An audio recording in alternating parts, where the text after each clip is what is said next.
Hello students, this is Namrata Hampioli from Department of Commerce and Accountancy. Welcome you all for the company law class. So in our previous lecture, we have covered about the directors. That is, we have seen the meaning and the duties, responsibilities and the powers which are given to the director of the company. So in this class, we are going to start with the next managerial personnel of the company, that is managing director. So here, who is exactly managing director? So according to section 2 subsection 26 of Companies Act, director is who by virtue, that is here managing director we can say, is one who by virtue of an agreement with the company or of a resolution passed by the company in the general meeting or by its board of directors or by the virtue of memorandum of articles of association is entrusted with the substantial power of management which would not otherwise be exercisable and include a director occupying the position of managing director by whatever name called. Okay, so to make it a very simple, a director or a managing director here is a person who is appointed by the company board of directors by passing a special resolution in the meeting, and it has been specified in the memorandum of association as well as articles, and with along with this his power are mentioned here, and he has to, when the person is given as a charge of managing director, he has to act according to that, and accordingly he will be given the power and he will be given the authority to act as the same. So your managing director is a person who will be occupying the position which is being passed in the resolution by the board of director and which is being specified in the memorandum and articles of association. Then next, how the appointment of managing director takes place here?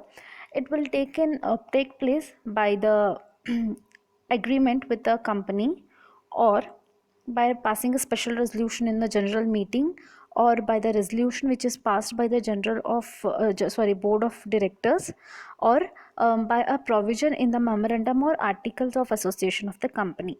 That is how the appointment is going to take place of the managing director will be mentioned in either of the four clause here, and according to that there are necessary documents which are need to be submitted by the managing director, that is the person who is going to become a managing director or who is being elected as a managing director here. Then they have to fill certain forms which are through the online, or the form numbers are being prescribed. So here the appointment takes place either by the entering into the agreement with the company, or by passing a special resolution, or by the board of director, or which will be mentioned in the memorandum and articles of associations. Next, the appointment procedure, that is how the procedure is going to take place. So here the appointment of managing director, or you can say even whole time director or manager, uh, is in the accordance with the conditions specified in the schedule 8. It is been specified in schedule 8. So if they are going to follow the procedure which is specified in schedule 8, then it doesn't require the approval of central government. If in case if they are not going to follow the schedule 8 procedure or the condition, then the approval have to be taken by the central government. So there are two ways to appoint. For giving appointment, they have to specify the condition which is mentioned in the schedule 8 of the Companies Act. If they are following that, then there is no requirement to take a approval of central government. If they are not following that, then they need to take the approval of the central government. The next, disqualification, that means if they are belonging to the following condition, they are not qualified for becoming the managing director here. So the company shall not appoint any person as its managing director or whole time director who is age group below 21 and above 70 years. That is, if the person is below 21 years and above 70 years, then he is not considered as a managing director. So his age should be between 21 to 70.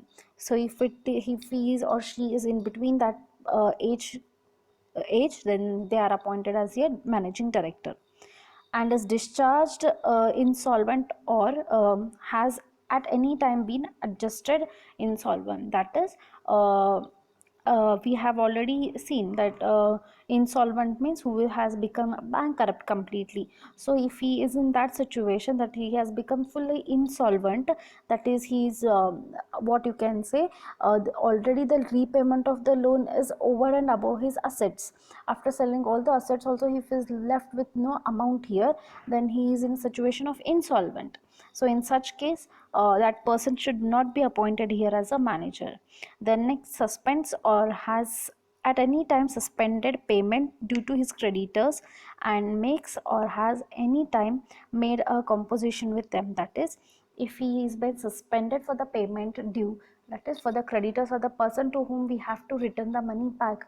So in such case, if we are suspended by them, or if we have failed to repay them amount back, then they will be not considered here for the appointment of the managing director. Then if he is been convicted by the court of, or if he has done any offense, then or if he's been imprisoned for any reason, then he won't be considered for the considering as a managing director. Then next, coming to the term of office, which is specified in the section 317. Then here the company can appoint a managing director for the terms of 5 years. Then he may be appointed for the further period for not exceeding again 5 years on each occasion. Like as we see even in the case of election, that is of PM, you can say, or MP, how they run with the tenure of 5 years. The same way managing director can also be appointed for the 5 years. For the next 5 years to continue, again the special resolution have to be passed in the meeting here. Then coming to the number of managing directors, that is, here we can say that like a person can be managing director for 2 or more companies. There is no restriction that he has to be managing director for only one company here. So here number of person can act, no person can act as a managing director of 2 or more companies at a time, including both private and public, where at least one of the two companies should be a public company. That is, he can't be a managing director for more than two companies. Okay, so if it is in more than two companies, one public company, he should be acting as a managing director. So here, where a person who is already the managing director of some other company and is appointed as a managing director of a director in a company by an anonymous resolution of the board, here director is then here of a director is required, board of director is required. That is, the special resolution have to be passed if he is already working as a MD in some other company. Then here the central government may however permit a person to be appointed as a managing director for more than even two companies also, but he has to satisfy the company should have a common managing director for their proper and efficient working. That is, they should have here the common managing directors for those companies here. That is, the nature of working should be here same and he should be working efficiently. Here, the whole-time director, being a whole-time employee of the company, cannot obviously act in more than one company at a time. So, if he is a managing director, then with us passing a special resolution, he can be acting as a managing director in 2 or more companies. But in a case of whole-time director, the whole-time director being a full-time employee there, he cannot be whole-time director for more than one company at a time. So here a person may be managing director for any independent private company. So if the company is independent and it is a private company, then he can be managing director for more than one company here. Then next, here in practice, central government actually does not generally approve the person appointment as a managing director even in two companies which are of a larger size. That is, if the company is too big, its operation is too big. For example, like we have seen Tata's, Reliance, Wipro and all, the company is too large. For such company, they don't allow them to be managing director of two companies. because here the working will surely get affected because of like stepping into two companies. So the whatever the quality work the managing director have to provide to the company, the condition won't be satisfied here. So these were the number of managing directorship. Then coming to the powers of managing director, so that what power can be given to the managing director. So we have total here 9 powers which are given to them.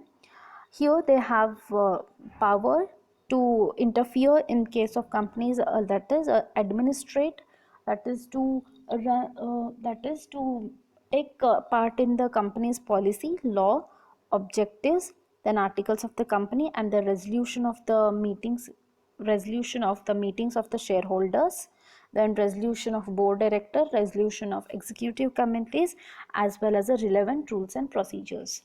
So here they have right in participation of the company's law and other objectives. Then in case of any issues, okay, so he has to carry out the necessary and appropriate order to carry to satisfy the or to settle down the issues here. Then next is here he to consider about the recruitment, that and appointment, then the transfer, removal, then appraisal, and as well as the disciplinary measures. So he has a power to interfere in that matter. Then next, to have a power to issue the regulation on the company's operation, such as regulations of not being inconsistent or contrary to the policy. That is, if he finds anyone, if he finds anyone going against the rule, then he has every authority to stop that. Then here to grant the power to the person to perform the specific task on behalf of managing director, that is in his absence he can give an powers to someone else who is trustworthy for the time being to continue with his work. And here to he has to promote the good things, ethical things, legal, and which will protect the culture of the company, and it will not go against any company's uh, governing policies or the principles. And to carry out the act entrusted by the board of director, that is he should keep the trust of all the board of directors, so that the company doesn't go against the ethics. Then next, any question arising from the exercise of such power shall be submitted to the board of director. That is, if anyone has some obligations against the director, managing director, then such question will be put in front of the board of directors. Then next, the power of managing director shall not be exercised in the event of managing directors having the potential personal interest or the conflict of interest with any character of the company. That is, he doesn't have any power in case if he is making his personal benefit by the way of like utilizing the company resources. So in case of that, or in case of any, like if he is making any rules against the company, in such case his powers will not be entertained here. So these were few of the problems which are given to the managing director. Then coming to the duties and responsibilities along with the power. So whenever we get the power, at the same time even we have certain responsibilities also. Then here, as a member of the board of director, he should participate in the company's policy and that is objective, that is making objective and policy framing. It is not simply that he has to follow that, but he has to make the policies which should not be against the company's company's ethics. Then he should execute whatever policies are laid down. Then here he is a licensed officer between the board of director and rest of the organization, that is he acts as here as a middleman between BOD and other members of the organization. And here he has to communicate the policies of the company to the subordinate employees, that is his work here is to convey the message of the policies of the company to the other member of the organizations. Then here, to review the operation of the company and present to the board periodically accounts and statistics showing the progress and present position of the company. That is, whatever operations takes place in the company, that is a regular routine work, that has to be summarized properly by using with the help of the statistics, and that has to be presented in front of the board of the company, which will indicate that how the functioning is going on, and if there are any changes, then that has to be put forward. Then next year, to formulate the employment and compensation plan in accordance with the accepted policy of the company. That is, whenever like he is forming the policy, it should be kept in the mind that it should be in the favor of the employees here.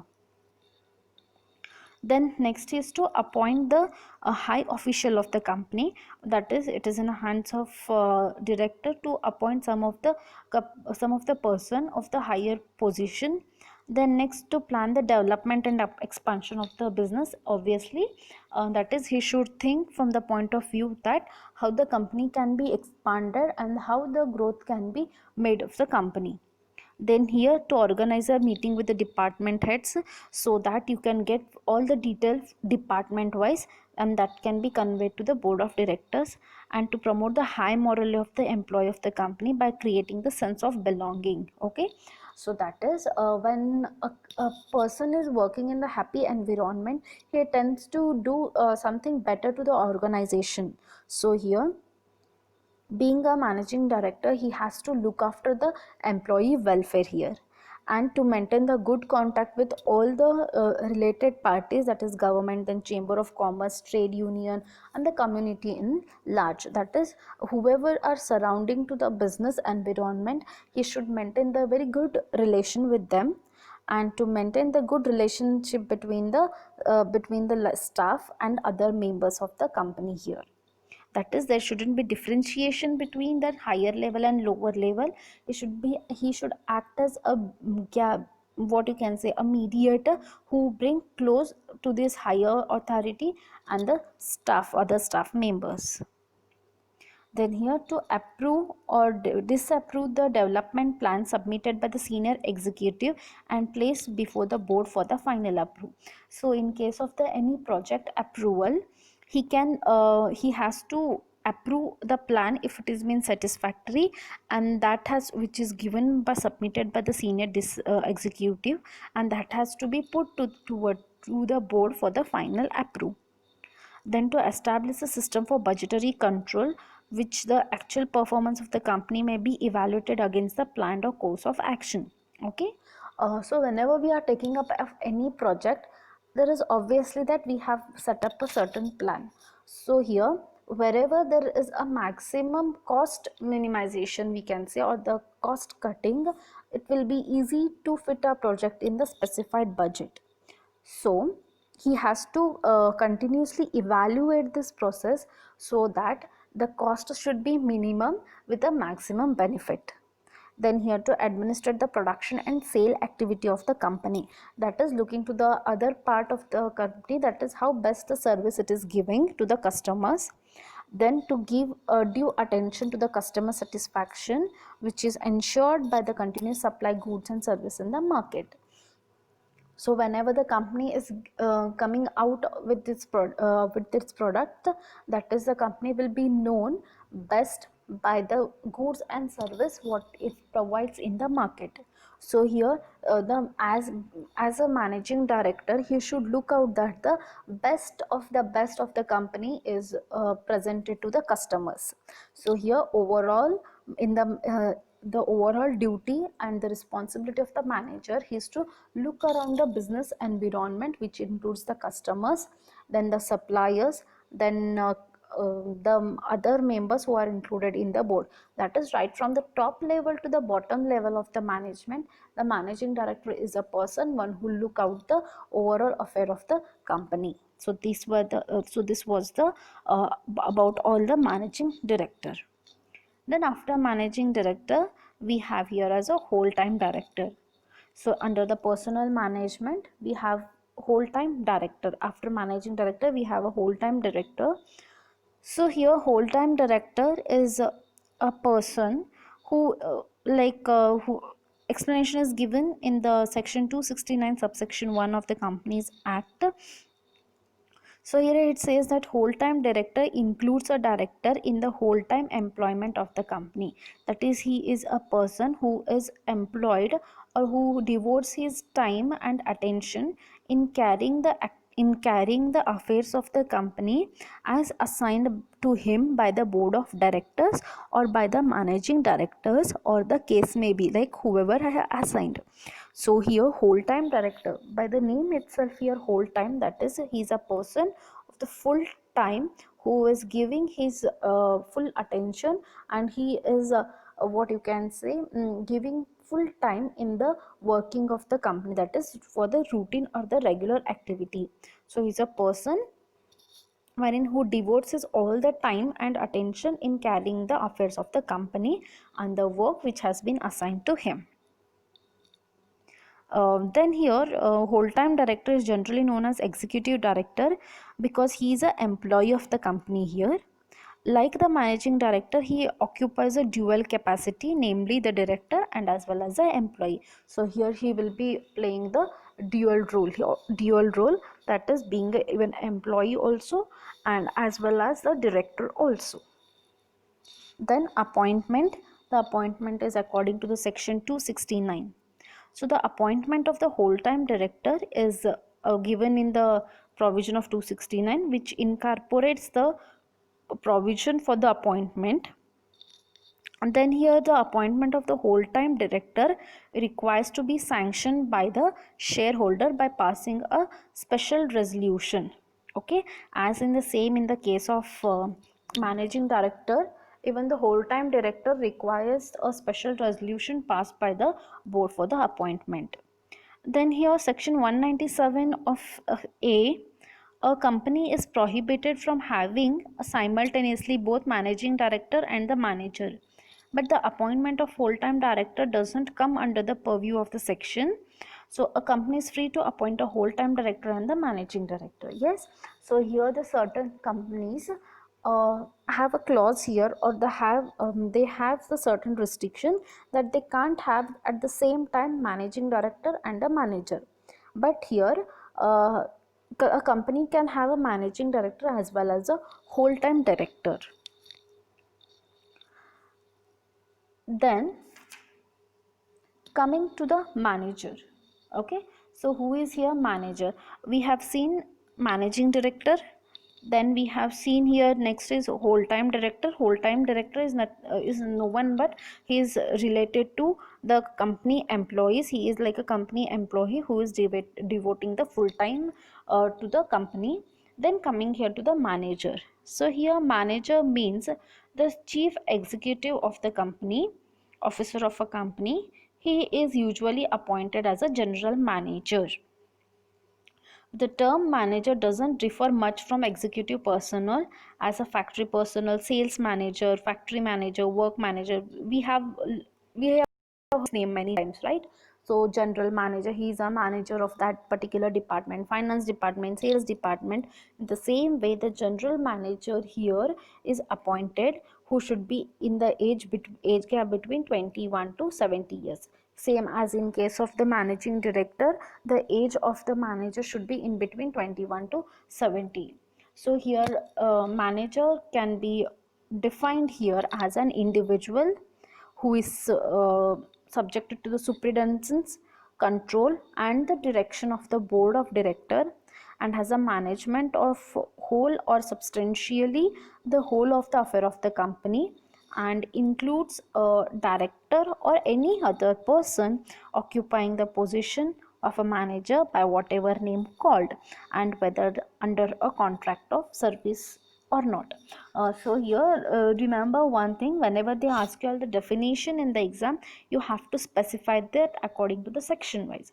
So he is a person, manager, general manager is a person who is subject to the control and the direction of the board of director. That is, he will be acting according to the board of director, and who will be looking after the company's affair, and he includes a person manager occupying the position of the manager. That is, the person who is occupying the place of manager uh, is called here as a manager, or by whatever name which will be specified in the contract.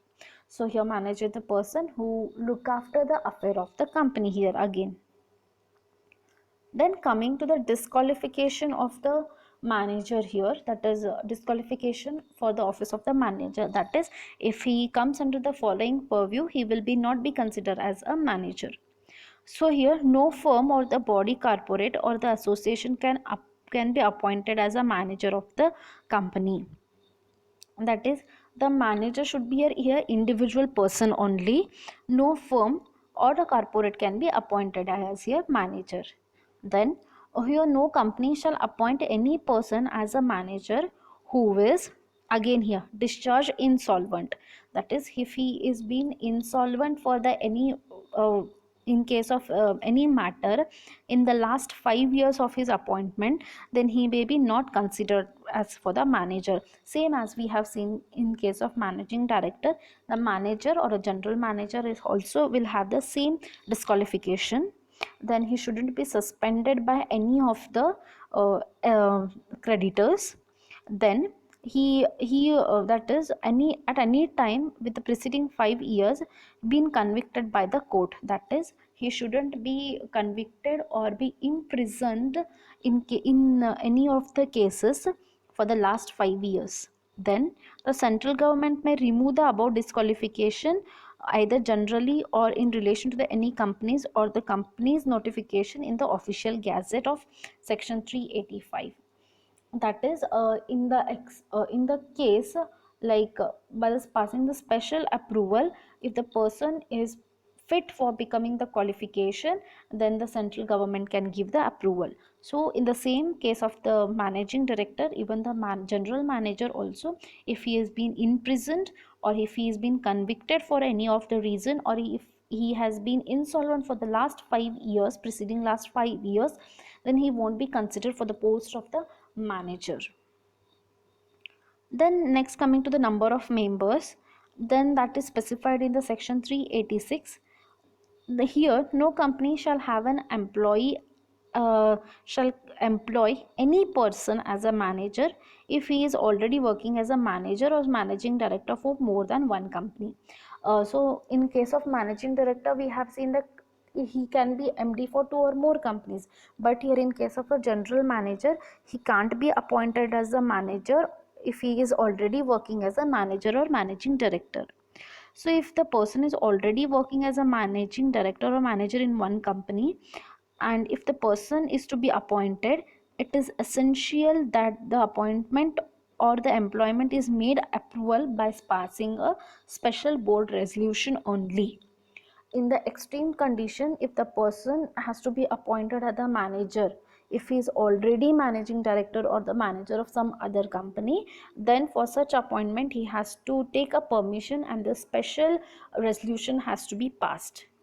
Then the term of the office, that is the provision is applicable for the appointment of the manager, managing director, are also applicable to the appointment of the manager. That is the same term of office. That is, he can be manager for the period of 5 years. To continue further, again the special resolution has to be passed. Then coming to the remuneration, that is what is to be paid for the work, then here that is described under section 387. It provide for the remuneration payable to the manager shall be subject to the provision of 198. So here the manager may receive the remuneration with either by a way of monthly payment or by the specified percentage of the net profit of the company, or partly by one way or partly by the another way. That is, here manager, like an employee, he may be given the monthly salary also, or he may be given with the that is percentage of the profit. So whatever profit is there, certain percentage will be given to the manager here as a remuneration. So either one, he that is to be decided. Then except with the approval of the central government, such remuneration shall not be in aggregate exceeding the 5% of the net profit. In case if he is receiving the monthly payment, then there is no objection. If in case if he is giving the net profit, that is, if the manager is being paid out of the net profit, then that shouldn't be exceed 5% of the net profit. In case if there is an increasing in remuneration, then again the approval of the central government has to be taken here. So I hope you all are clear with this today's concept of managing director, whole time director and a general manager. So in the next class we will be seeing with the other personnel, other key personals of the company.